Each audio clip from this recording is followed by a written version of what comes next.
দোস্ত, আমাদের এই কুরবানি গরুটা দেখেছি, পুরা এলাকায় এরকম গরু কেউ কিনতে পারে নাই।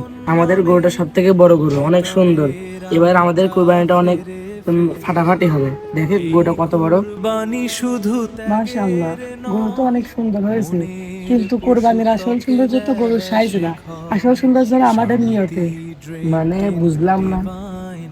আল্লাহ তাআলা কোরআনুল কারীমের মধ্যে বলেন, আউযু বিল্লাহি মিনাশ শাইতানির রাজিম, লা ইয়ানালুল্লাহি লুহুমুহা ওয়ালা দিমাউহা ওয়ালাকিন ইয়ানালুহুত তাকওয়া। আল্লাহর কাছে কুরবানির পশুর রক্ত মাংস কিছুই পৌঁছে না, পৌঁছায় শুধু আমাদের তাকওয়া। সেই জন্যই লোক দেখানো কুরবানি করলে সওয়াব পাওয়া যায় না রে ভাই।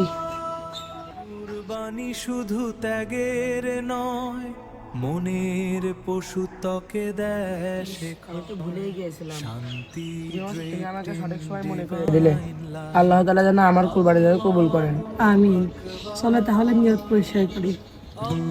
এজন্য আসুন, লোক দেখানো নয়, আল্লাহর সন্তুষ্টির জন্য কুরবানি করি এবং নিজেদের অন্তরের তাকওয়া পয়দা করি।